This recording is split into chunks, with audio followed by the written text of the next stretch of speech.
espazio bakoitzak bere ezaugarriak ditu eta pixkat hori azaltzen dugu, ez? Nire kasuan nire tailerra serigrafia egiten dut, orduan pixkat teknika hori azaltzen dut. Aitan kasuan, dago aukera ikusteko bere lan tokia edo, eta zertan dabilen momentu hortan.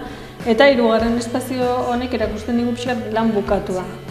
Nola egiten dago aukera ikusteko ja pixkat lana bukatua, bai aitan artelanak, baita serigrafiak ere.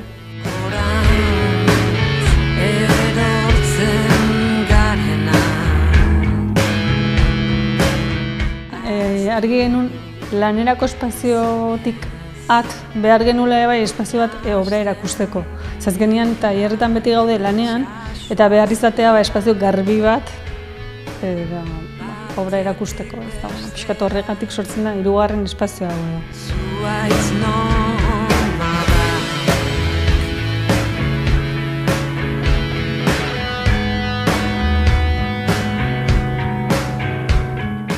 Serigrafiaren pausak pixka dira, lehenengo ez da beti hola, artista bakoitzak bere sortze prozesua du, hasiera ere desberdinak izaten dira, adizaitan kasuan, normalean original bat dago eta horri jarritzen dugu. Aukeratzen da marrazki bat eta erabakitzen da marrazki hori segiatzea, serigrafiara pasatzea. Egiten duguna da, berak egin behar duguna da fotolitoak sortu. Fotolitoak sortzeko egin behar du artelan horren kolore deskonposaketa bat. Eta kolore bakoitza izango da horrelako plastiko bat. Non ikusten dugun irudi bat, kasu honetan horia da, horia izango dena. Eta hau izango da mantxa horia, eta berak margotzen du tinta opakoekin. Bestaldetik daukagu beste elementu bat dela pantaila.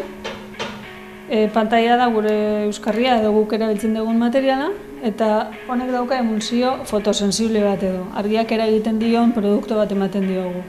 Berez jartzen dugu fotolitoa, hemen ikusten dugu beste bat. Honek argia du, errun.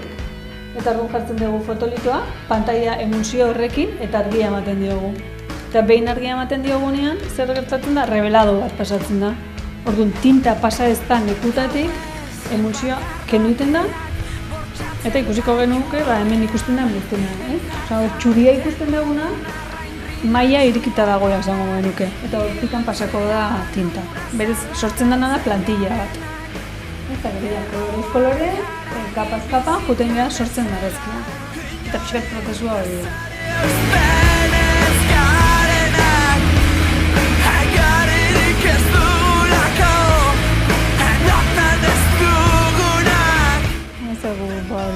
Lanean gaude, gure martxan, gure ritmora, eta bai eskatzen du esfortzu bat maila hortan ez gauden ohituta jendeakin, gu bakoitzak gure tailerrean bakarrik lan egiten dugu eta hortxe gaude, gure munduan sartuta, eta honek bai eskatzen du pixkat esfortzu hori, ez? Baina aldi berean oso aberatsa da, azkenean erantzun zuzen badakazu jendearen gan, ez? Nola ikusten duen obra, ze gustatzen da, aberatsa da, eta ez hori esan dik ez umeak etortzen dira, beste mundu da.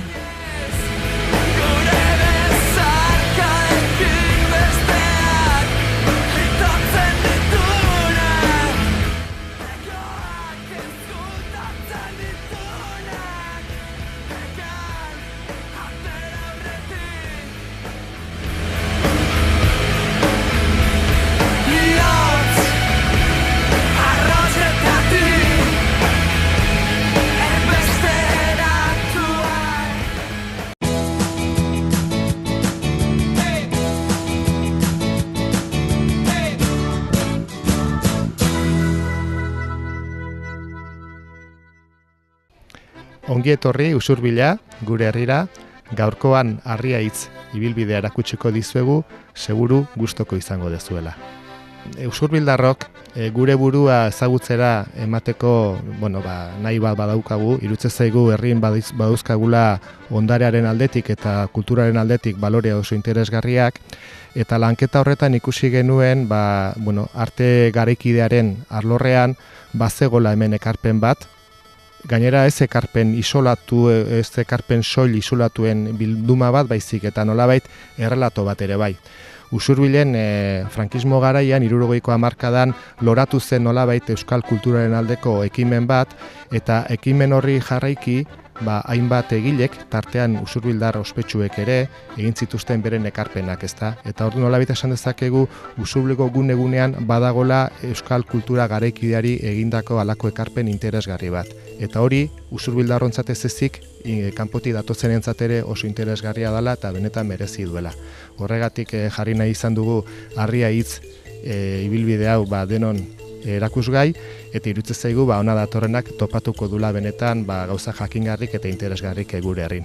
Eta gainera, iruditzen zaigu baita ere hau Usurbilen Donostiatik gertu egiteak badaukala balio gehigarri bat, ezta? Gaur egunean Donostia hartzen da guztiaren ardatz eta gunetzat, eta gure ustez Donostian ez ezik beste toki batzuetan ere badaude kontu interesgarriak, eta hortan behintzat reklamatzen dugu Usurbil ere badala nor, Usurbilek ere badaukala zer erakutsia. Bueno, Usurbilgo Dema plazan gaude, gaur egun Usurbilgo herriko erdigunea edo bizkarrezurra dela esan daiteke, eta plaza hau identifikatzen da bi elementurekin. Alde batetik eliza daukagu, eta bestaldean frontoiak ixten du edo delimitatzen du plaza, ez? Ze izan dira plazak historian zehar? Bueno, plazak beti izan dira komunitatea biltzeko gune bat. Eta funtzio horri begira diseinatuak izan dira. Gainera, plazetan normalean ere eraikin garrantzitsuenak edo esanguratsuenak jarri izan dira, eta kasu honetan, eraikin historiko ederra ditugu plaza inguratzen. Bestalde batetik esan dugu Dema plaza batean gaudela, eta zer da Dema plaza bat? Dema plazan euskaldunok badakigu idi probak, zaldi probak, gizon proba eta gaur egun ere emakume probak egiten direla. Eta proba horiek, harri bat, inguruan ikus ditzazkegu Demarako dituzten harriak, harri bat soinean eramatean datza.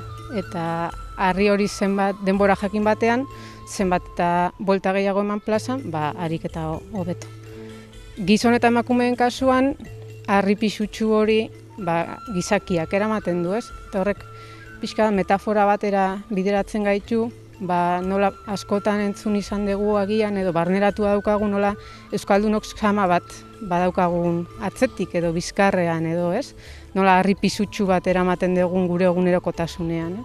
Eta harri hori izan daiteke gure iraganerekiko sama, hizkuntzarekiko arduraren sama, izan daiteke gure kultura bizi berritzeko daukagun konpromisoaren sama, eta abar, ez?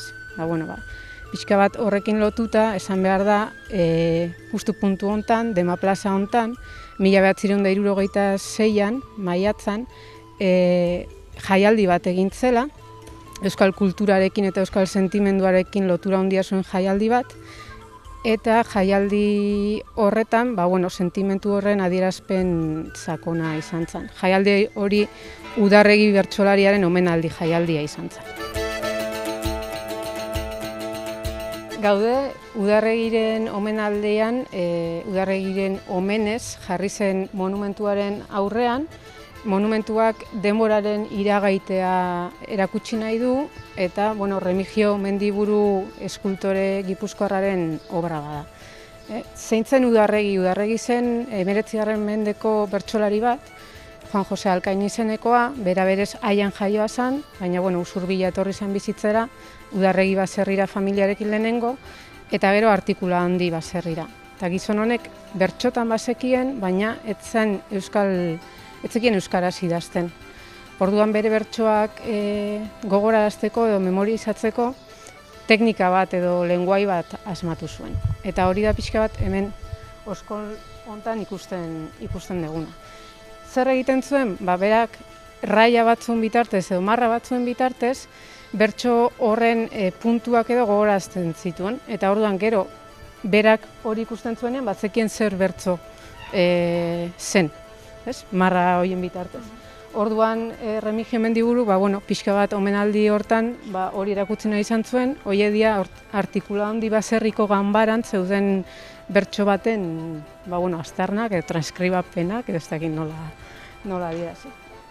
Eta esan, hemen egin zen jaialdi hura oso jaialdi garrantzitsua izan zala, kontutan eduki behar dugu 1976an Euskal Herria frankismoaren garaian zegoela, eta beraz euskal kultura oso jarraitua eta oso zentsuratua izan zala, ez? Eta oso zaila zela horrelako jaialdi bat antolatzea, zentsurari musin eginez, pixka bat.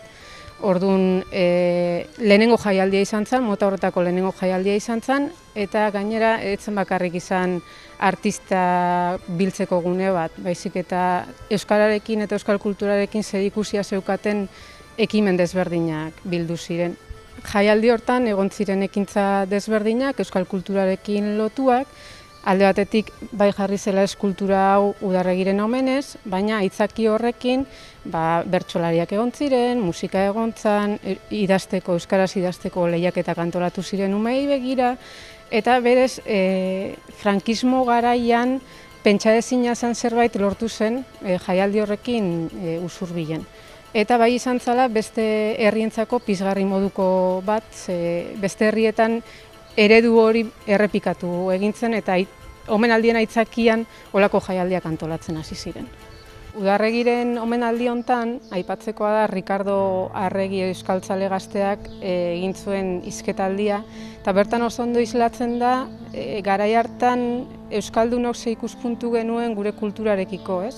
Eta alde batetik oso ikuspuntu iluna eta beltza aurkezten du, esaten du euskal kultura eta euskal gizartea hiltzorian dagola, baina gero bai aipatzen duela Udarregiri omenaldia bezalako ekitaldiek aurrera begiratzeko aukera ematen dutela, eta atzera begira egon beharrean denbora guztian, indarrak bilduta euskal sortzaile guztiek batera eginik aurrera eta euskal sorkuntza biziberritzeko aukera hori badagola. Orduan, azkenean, nolabait esateko mezu positibo bat ematen du, nahiz eta oso ikuspuntu eskorretik abiatu.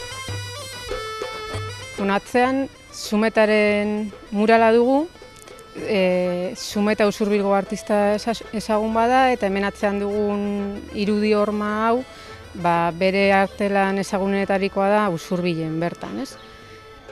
Honen harira esan, berak egin zuen obra hau 1973an, 1973an, bere sinaduran ikus daiteke, eta zeramikasko mural handi bada, egin zituenetatik ia gelditzen den bakarra uzten dela. Eta esan beharra dago, Zumeta, lehen aipatu egun Remigio Mendibururekin batera eta Jorge Oteizarekin edo Txillidarekin batera adibidez, gaur taldeko partaide izan zala, eta gaur taldea oso talde garrantzitsua izan zala euskal kultura garaikidearen susperraldian.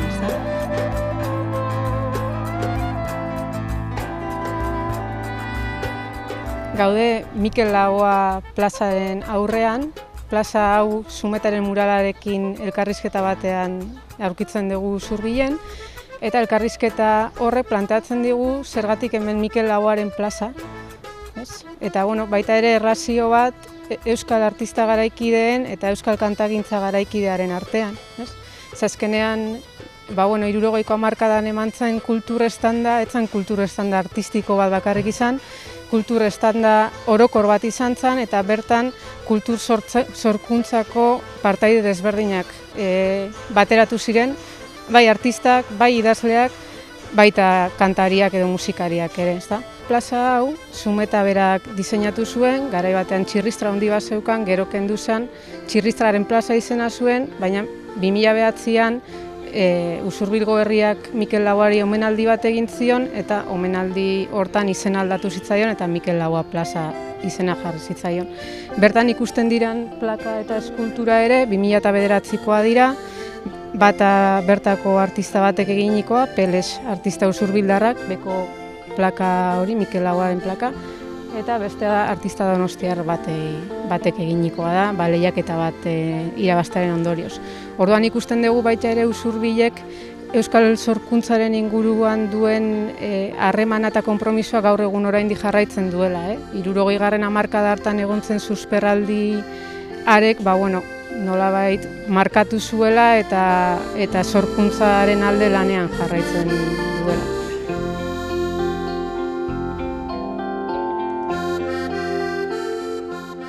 Usurbilgo beste horma irudi baten aurrean gaude, kasu honetan Alejandro Tapia euskal artista ezagunaren horma irudi bada, horma pintura bada, eta ikusten den bezala gaur egun mutilatua agertzen zaigu. Horma irudia hau Alejandro Tapiak marraztu zuen, 1985ean, bertan herri batasunak egin zuen kanpaina baten barruan margotu zuen, eta bere horretan egontzan, 2009an Eusko Jaurlaritza eskuz aldatu zen arte, eta Jaurlaritzako herrizaingo sailak horma irudi hau ikusten dezuten bezala mutilatzeko agindua eman zuen. Kontua da, mural honek hausnarketa batera bideratzen gaituela iruditzen zaigu, alde batetik pentsarazten duelako, autoridadeak egin izan ez balu olako mutilazio bat, hau ez ote zen vandalismoa izango. Eta orduan, nork erabakitzen duen zer den artea edo zer ez den artea. Ze obra balio duen edo ze obrak ez duen balio. Artea azkenean bere bertan adierazgarri bat da, ez? Eta orduan, askatasunaren adierazpenaren kontrako ekimen bat bezala ere planteatu daiteke.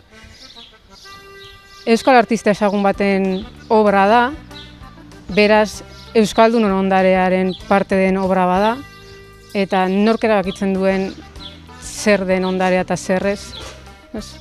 Nik uste dut hausnarketarako puntu interesgarria dela. Udaletxea gainera bere bertan usteko erabaki hartu zuen, artistarekin batera, gertatutakoaren testigantza bezala.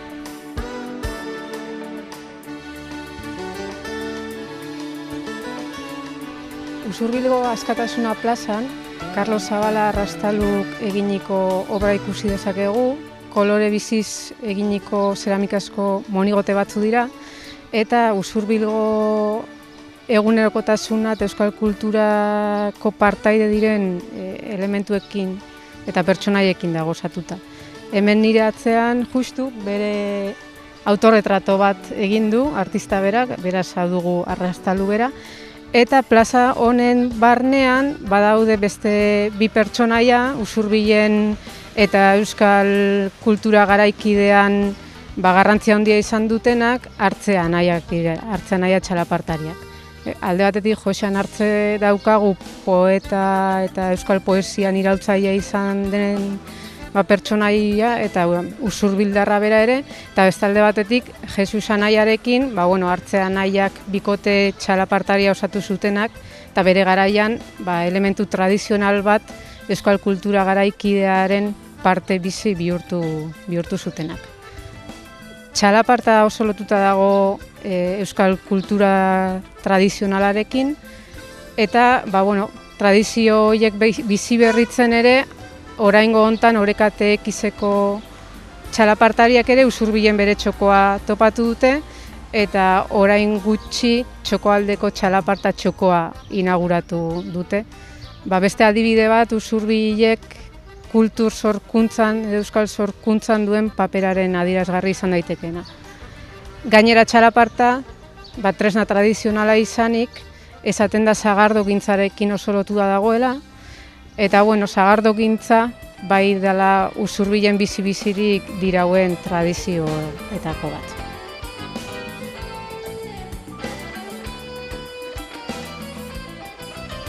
Sagardoari gorazarre egiten dio monumentuaren aurrean gaude.